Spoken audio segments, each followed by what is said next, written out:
এই যে দেখতেছেন না আমার হাতে ১,০০০ টাকা, এটা কোনো টাকা না। এটা আল্লাহর তরফ থেকে পাঠানো সরাসরি রহমত। আমরা যখন কোনো কিছুর জন্য অনেক হতাশ হয়ে যাই, তখন আমরা কি করব না করব মানে ভেবে চিন্তে কিছু বুঝে উঠতে পারি না যে কি করব, কোথায় গেলে পাবো, কার কাছে পাবো। কিন্তু আমরা এরকম চিন্তা ভাবনা না করে আমরা যদি সরাসরি আল্লাহর কাছে চাই, যত হতাশার মধ্যে থাকেন না কেন, যত কিছু প্রয়োজনে পড়ুক না কেন, প্রথমে বলেছে আল্লাহর কাছে চাওয়ার জন্য। হুজুরের ওয়াজে আমরা শুনেছি যে যদি একটা কোনো মানে জুতার প্রয়োজন পড়ে, যেন প্রথমে আল্লাহর কাছে বলা হয়, তাহলে আল্লাহ তাআলা অবশ্যই সেই ব্যবস্থাও করে দেয়।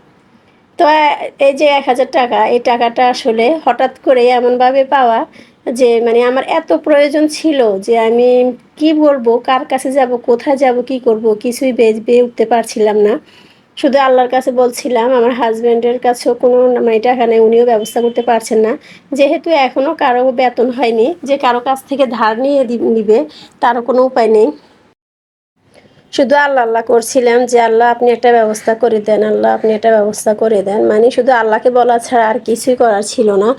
মানে খুবই খারাপ লাগতেছিল। এর মধ্যে আমার মেয়ে আবার রাত্রেবেলা আমাকে বলতেছিল সন্ধ্যার সময় যে আম্মু কালকে কি রান্না করবা। পরে আমি বললাম যে আচ্ছা, আল্লাহ একটা ব্যবস্থা করে দিবে, আল্লাহ একটা না একটা ব্যবস্থা করবে, এত হতাশ হওয়ার কিছু নেই। কিন্তু মেয়েকে তো বুঝতে দিলাম না যে কোনো একটা ব্যবস্থা হয়ে যাবে।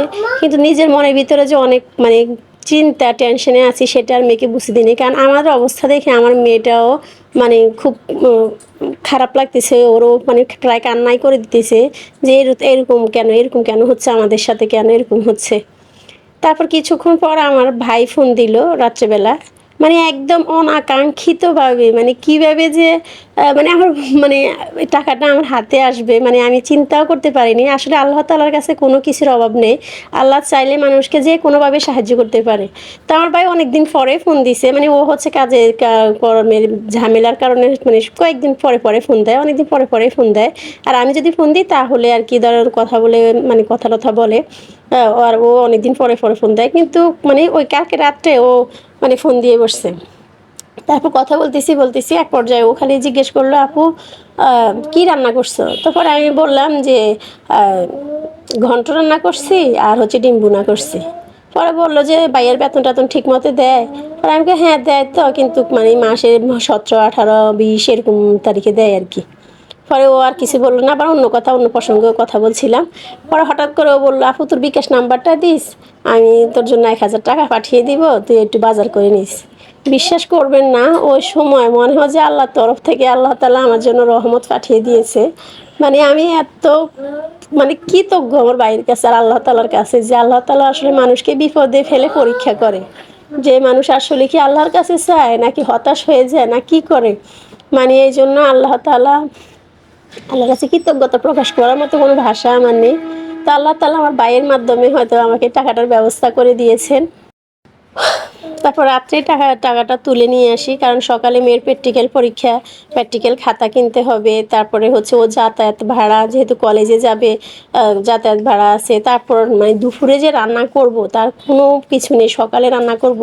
তো চিন্তা করে দেখলাম ঘরে একটু চাপা শুটকি আছে, একটু পেঁয়াজ আছে, আর হচ্ছে ডিম আছে। তাহলে একটু চাপা শুটকির ভর্তা করব আর ডিম ভাজি করব, তাহলে সবার হয়ে যাবে, সকালে খাবারটা তো হয়ে যাবে। তারপরে এই যে সকালবেলা চাপা শুটকির ভর্তা আর ডিম ভাজি করলাম। তারপরে ভাজি করে সকাল সকাল চলে গেলাম বাজারে। বাজারে গিয়ে কিছু 500 টাকা নিয়ে গেলাম, কিছু মাছ আর কিছু তরকারি নিয়ে আসলাম। আর 500 টাকা রেখে দিলাম, মেয়ের প্র্যাকটিক্যাল খাতা লাগবে। তারপর মেয়ের যে কলেজে যাবে, ছেলে স্কুলে যাবে, আরেকজন মাদ্রাসায় যাবে। তো দেখা যায় ওদেরও একটা খরচ আছে। তো আর 500 টাকা রেখে দিয়েছি। তারপর মেয়ে কলেজে যাওয়ার সময় ওকে দিয়ে দিব আর কি, প্র্যাকটিক্যাল খাতা কেনার জন্য। তো এই তো আল্লাহর রহমতে আলহামদুলিল্লাহ কোনোভাবে কেটে যাচ্ছে আমাদের দিনগুলো। তো সবাই আমাদের জন্য দোয়া করবেন, আর আমার চ্যানেলটা সাবস্ক্রাইব করে পাশে থাকবেন, যাতে করে আমি একটু আমার পরিবারের সাহায্য সহযোগিতা করতে পারি, একটু হেল্প করতে পারি। 500 টাকা নিয়ে সকাল সকাল বাজারে গেলাম, কারণ হচ্ছে সকালবেলা গেলে অল্প টাকায় মাছ পাওয়া যায়, ভালো মাছ পাওয়া যায়, সেজন্য। তো কি বাজার করলাম 500 টাকা দিয়ে, সেটা আপনাদের সাথে পরবর্তী ভিডিওতে শেয়ার করব। তো সেই পর্যন্ত সবাই ভালো থাকবেন, সুস্থ থাকবেন, আর আমাদের জন্য দোয়া করবেন। আল্লাহ হাফেজ, আসসালামু আলাইকুম।